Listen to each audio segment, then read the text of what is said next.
Hello? Kyle Jams, I have a mission for you. Go ahead, I'm listening.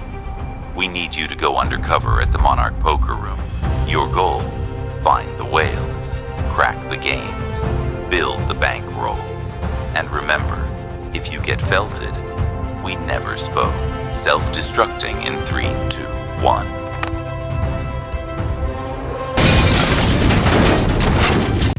What's up, everybody? Kyle Jams here. Everything I've done since the start of this year, every hand I've played, every hour I've spent grinding cash games, it's all been for this moment. We're less than 2 weeks away from the World Series of Poker. Not just any event. I'm talking about the Colossus. The bankroll is built. But let's be real, at the end of the day, there's one thing I want. The glory. I want to take one down on the big stage. I want my rail to go crazy. I want my picture taken along with the greats. I've put in the hours, I've put in the work, I've studied. Now it's time to show up. I know I've put in the work to hang with some of the best. I just need my shot. I need some luck on my side. I am so stoked for this summer, and no matter what happens, I'm gonna enjoy it. The flight and hotel are both booked. We are less than 2 weeks away from the most coveted poker event of all time, the World Series of Poker. Let's jam, baby.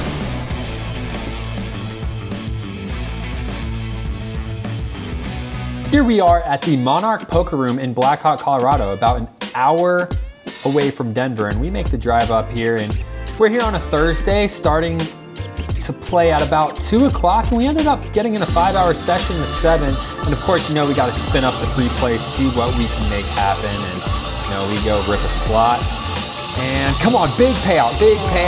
No, it's just a mini, $3. We'll take it, I guess. I don't know. It was Colt's free play, so I didn't have any free play. But let's jump into some poker. How about it?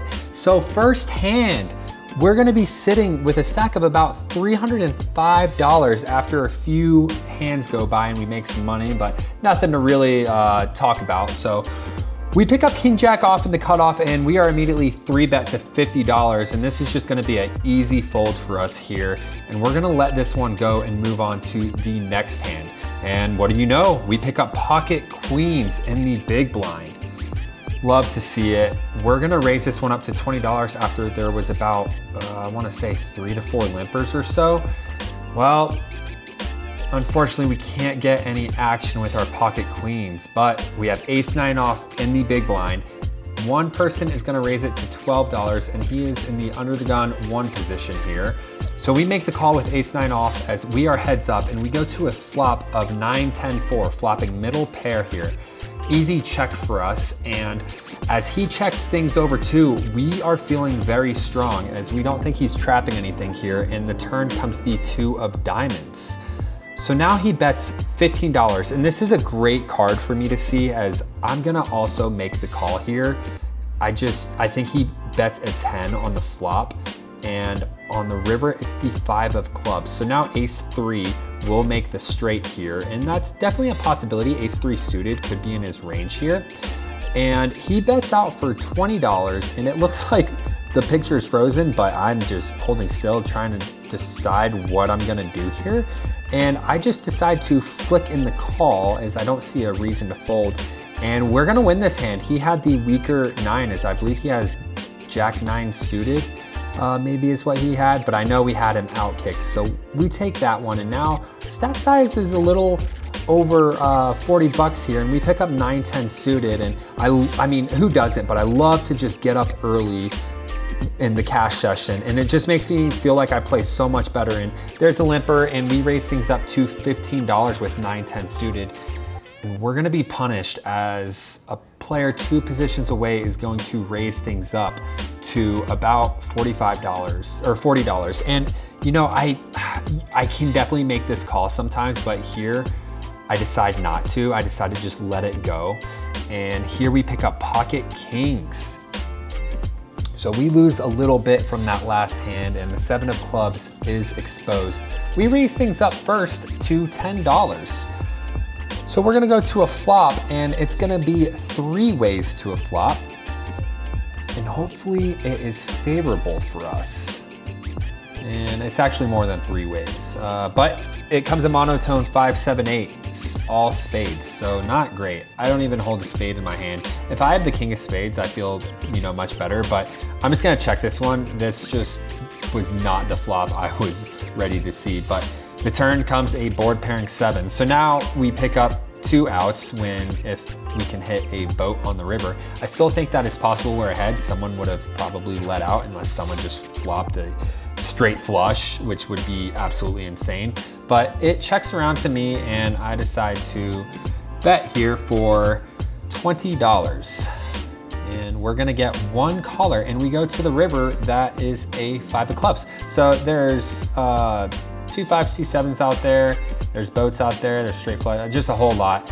Anyways, we take this one down as the villain had pocket jacks. Next hand, we now pick up ace jack off on the button. There is a initial raise to $15, and I should have sized up here. I don't know what I was thinking in the moment. I say that a lot in my videos, but I 3-bet to $35 on the button and we catch the fold from this player, and we play a few hands with this player. So now we pick up pocket kings again. Let's go. Love picking up the absolute premiums, except for the fact when everyone folds. I mean, I guess I'd rather take that than just getting my kings cracked by something crazy. But next hand, pocket queens again. Wow, okay, so we're just starting the session off with a little bit of a bang as we've made about 115 bucks. There's a limper or 2, and we raise things up to $15 on the button.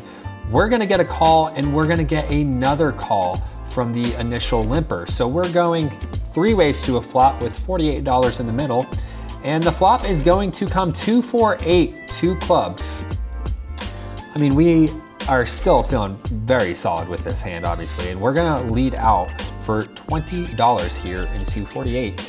And we're gonna catch 2 folds. So we pick up a small $30 or $33 profit there. Queen jack suited on the button. And the player that we 3-bet earlier and he folded, we're gonna 3-bet him again. This time, we're going to 3-bet him to $45.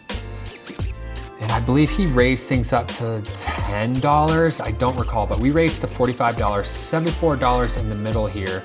And very solid flop for us as it is 10-8 deuce, 2 spades. So we have the gut shot straight draw as well as the flush draw. So we're feeling great. We're gonna bet about half pot here, and he's gonna think about it and flick in the call. So interesting. He flicks in the call. No, oh my gosh. I'm getting a hand mixed up later with him that I can't remember if I 3-bet or not, but my fault. All right, $470 in our stack. Now we pick up king jack suited, and this is where the session starts getting a little iffy, as we're probably an hour and a half deep and there's a couple limpers. We raise things up to $15.